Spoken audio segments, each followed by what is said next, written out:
Hey everybody, welcome to In the Woods Today.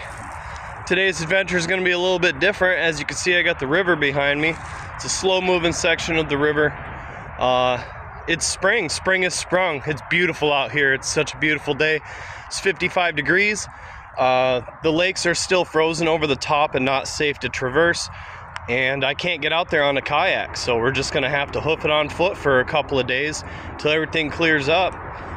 Today we're fishing a lower water stream, and we're fishing for anything that bites. I've got some leftover ice fishing waxworms and maggots, and we're just gonna see if we can get a bite at all. I've never fished this part of this river. I've never actually even been to this mile stretch of this river at all. I fished north of this and I fished south of this. I've never been here. I happened to see it driving down the road, and I thought, hey, what's it gonna hurt to get some 4-pound ultralight action going? All right, everybody, sorry about the road noise. This video is probably gonna be full of that, so I apologize in advance. We are right off the road. It's literally right there, less than 100 yards away. Hopefully at a later point in this video, we'll get to somewhere where it's a little bit less noisy. Anyway, today we're running a simple 4-pound test with a trout magnet bobber, and we're gonna run it about 1 foot to 2 feet above a simple 1/64 ounce pink jig head, and we are going to tip it with some live waxworms. I've got some of them left over here, and I've also got some red maggots left over, so let's see if we can't get ourselves a bite. All right, there we go. We got 2 waxworms on that little jig head, leaving the end of the hook exposed for now. If the fish get finicky or they don't seem to want to bite it, then we'll cover up that hook end. And something I like to do, I like to start right up close. I don't like to fish far away from the bank in the beginning. I like to start up close and work my way out.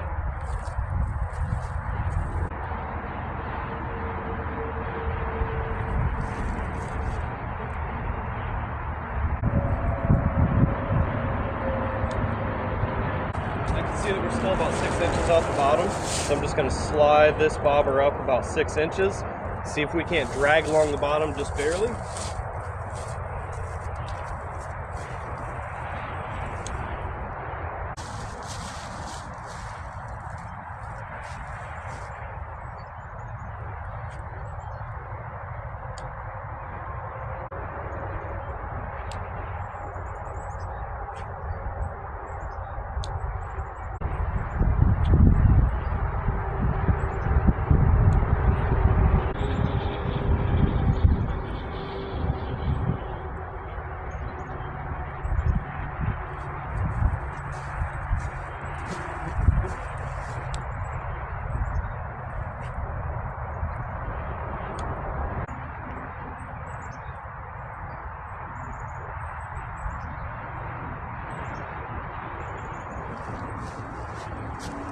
Alright, I saw a fish move off. It might have been spooked from the bobber landing on the water so hard.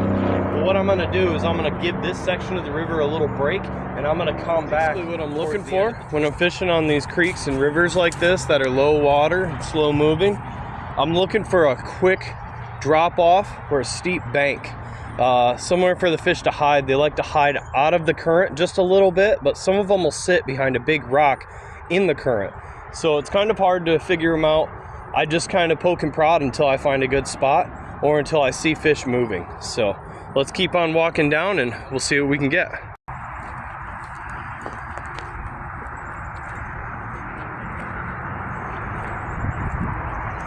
Water still looks shallow here, but I'm just gonna stop a second, see if I can see anything moving. That water's really clear. I can see right to the bottom. And maybe we'll see something come up to feed, or maybe we'll see something move and we can cast at it. I would like to throw a couple casts. See how this tree right here has some roots that overhang the water, and it's a quick steep drop off. Right there at the end of my rod tip is where I'm going to want to cast and see if I can't get a fish to bite out of there. And as I'm walking up there to cast, I see 2 fish swim out of the hole. Go figure.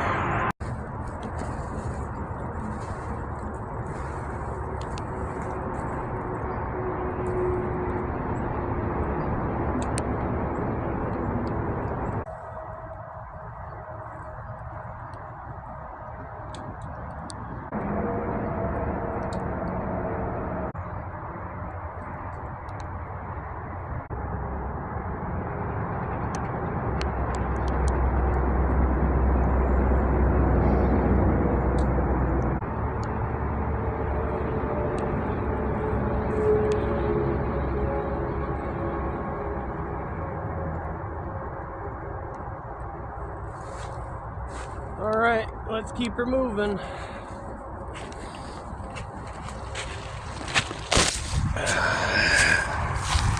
All right, now here I've come into some deeper water. It gets about 3 or 4 feet deep, it looks like. There's a big log and it's creating a current break. I'm gonna try and fish on the back side of that log. Another thing to keep in mind is that the fish can see my shadow because the sun is behind me.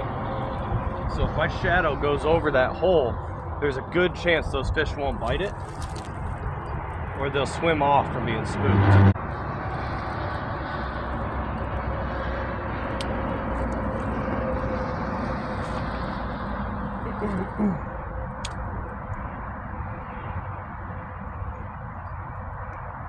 Oh, almost got snagged up there. I'm gonna have to watch it.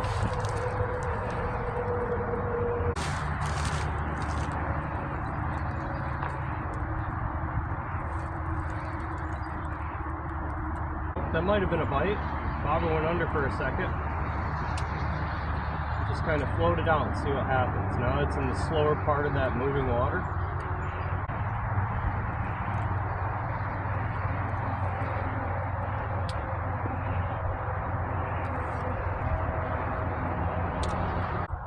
Well, the bobber did not go under in the same place again, so I'm thinking maybe we had a bite.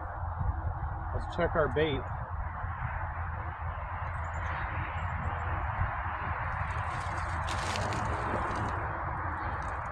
Well, we still got both wax worms.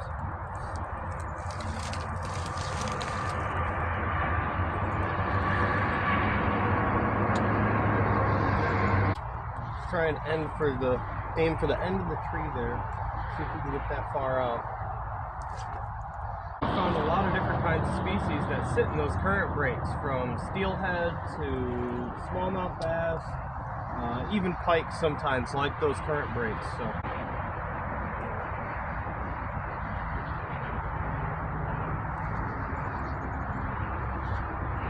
I'm not getting any bites here. I'm on limited time, so I'm going to keep this spot in mind, knowing that the fish swam out from the hole that I'm standing over, and I will be back on the way back upstream. It's not always about the fishing, everybody. Look at this cool little pathway. You got to go under this bent tree. I think that's awesome. It's like the doorway to the good fishing spot, right, everybody?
Saw something swirling in the middle right there.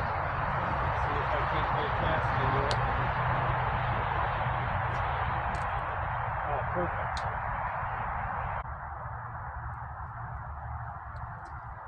All right. You just keep her moving.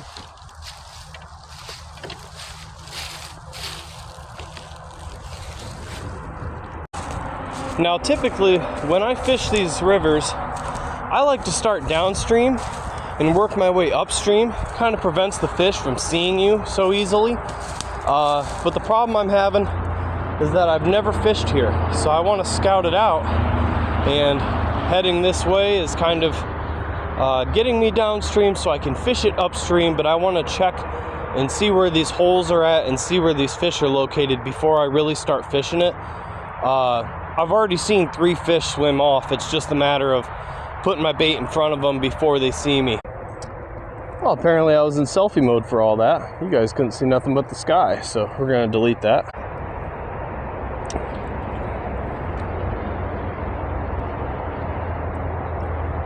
We're just gonna follow that along.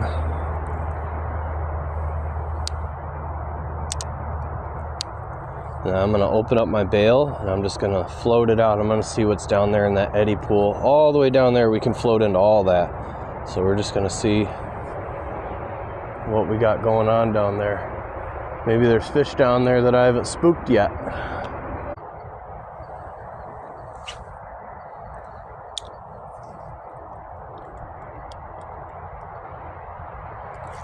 Oh, I'm missing a waxworm. I think that was a bite, you guys. I think that was a bite.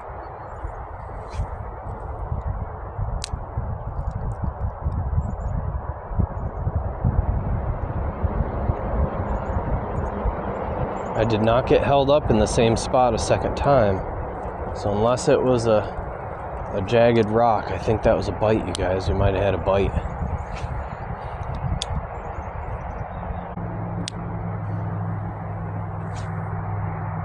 There we go. Get upstream just a little bit. See if I can't put one up. Right up on the end of that log. Perfect. I'm in the trees though.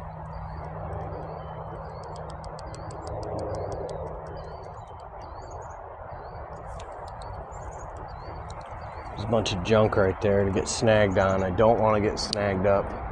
I have to walk up there, I'll be over my boots.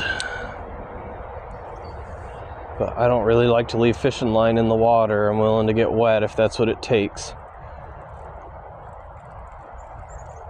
I'm wondering if that fish spooked off. He might have felt the hook. I didn't really set the hook. I just kind of pulled up on the rod a little bit to see if the tension was a bite or a snag, and it immediately let go. I'm pretty sure it was a bite. They say when in doubt, set the hook, but I've set the hook into a lot of trees, you know what I'm saying, you guys? Well, since we're already in the water, I'm gonna turn my attention to downstream. I'm gonna slowly walk down this bank, see if we can't find a good spot to set in. But I'm sure you guys are sick of hearing me talk by now. Be nice to catch a fish, right? So I'm gonna move on from this spot. Let's go downstream just a little bit more. I'm not gonna stop again until I see something that looks really good. Oh, the path is getting a bit hairy, everybody. It's pretty tight in here. This isn't the cool tree archway that I wanted to see. And to get on the other side are some blackthorns. So, let's get ready for a poke and a scratch.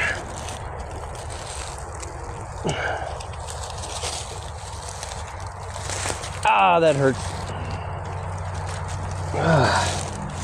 The things we do for a good fishing spot, everybody, am I right? Go ahead and drop down in the comments down below. Ow, ow, ow. Oh, drop down in the comments down below. What kind of stuff have you been through to find a great fishing spot? Oh, now that we're out of all the pokies, this section looks really good. Really good right here.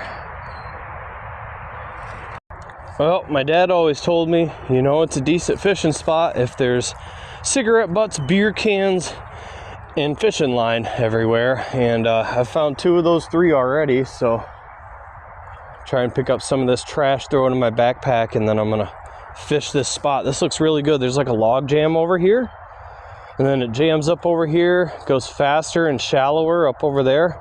This whole section in the middle is all rocks, and it's a little bit deeper. It's maybe about 4 or 5 feet. The water's moving a bit faster, but I gotta imagine there's some fish in here. It's just a good looking spot. All right, Got some of that trash in my backpack. Let's see if we can't catch a fish. I'm gonna try and get right up under this overhanging tree right here. See if I can't float down the middle first. Let's see if we can't just float this downstream area a little bit. It looks pretty good. Throw one up to that log jam and float on downstream. Got to put another wax worm on.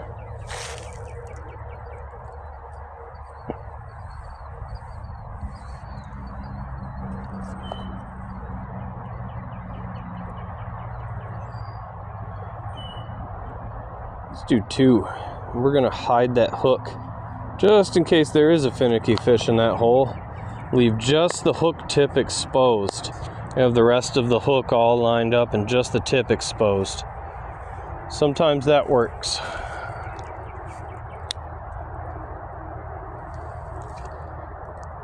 I don't have a lot of heavier weight stuff with me. I'm just fishing ultralight 4-pound test today. It's a fluorocarbon coated copolymer. It's made by P-Line. I really like to use it. It's my personal favorite 4-pound test. There's lots of different 4-pound tests out there, but they're not all made equally. Mono has a lot of stretch to it, and in my experience can have a lot of line memory when it comes to twisting and turning. So I don't like to use mono, especially not when I'm using spinners or spoons. I like to use this copolymer. It's got the strength of mono, but it also has that low visibility in the water like fluorocarbon has, so that helps a lot with me getting bites. The smaller and the clearer your line is, the easier it is to get a bite, but the harder it'll be to fight the fish. And if you catch a fish on 4-pound test, you're probably gonna have to finesse it in, even if it's only a 2-pound fish. That line will break, they'll get wrapped around something. It's really quite easy for the fish to throw you in a loop. All right, see if we can't get one up in there.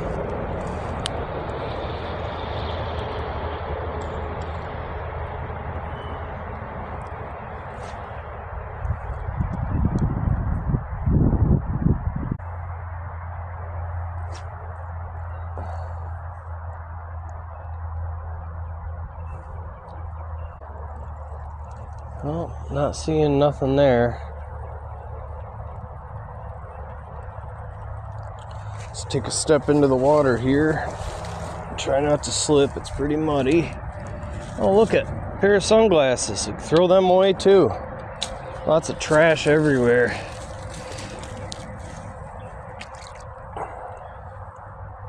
Whew, I'm already almost over my boots right here.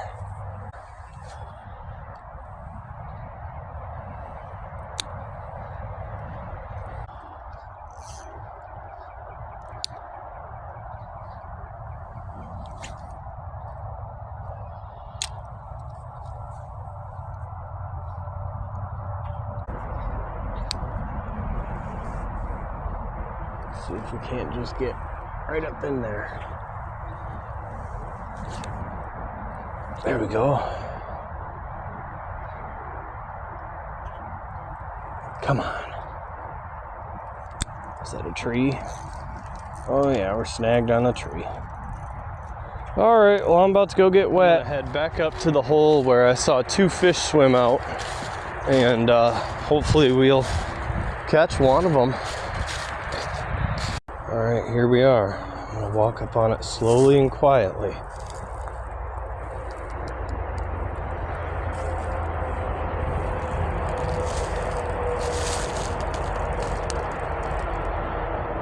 I do not see the fish. They're still not in that hole yet. And when they swam upstream. So let's go that way and look for them. Oh, big splashes down there, you guys. Big splashes. It's a really steep bank, but I can see the fish down there. We're gonna try. We're gonna try and see if we can get them, you guys. This could be it. I can't get any closer because they can see my shadow. There is fish down there. I see them. I'm gonna try Try and do a fling cast like this, and then let go.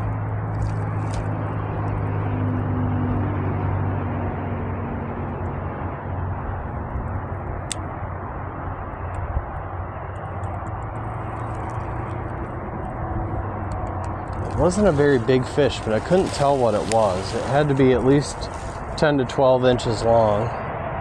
It's hard to tell if it's a bass or what it was, but if I get any closer, my shadow will go over the river and it could stop those fish from wanting to bite. So I'm just slowly jigging the tail on that donkey tail June. Early spring, it's hard to get these fish to bite right now. It's a weird time of year. They're going between bugs and minnows and all different kinds of forage. I think he knows I'm here. He seemed pretty spooked when I walked up still. These fish are smart. They look around and then they swim away from the bank as you walk up. You might not even see it happen unless you can see in the water. A lot of times these fish just kind of move on. They don't want to stick around. They know there's predators. And they're not just moving off the bank because of fishermen. There's lots of predatory birds here in Michigan that eat these fish. And they know that those fish come in on the banks or fly to a shallow spot in the stream and stand there and eat them. So they don't like to stick around when they feel like they're in danger. There's plenty of stuff here in Michigan that's trying to eat these fish.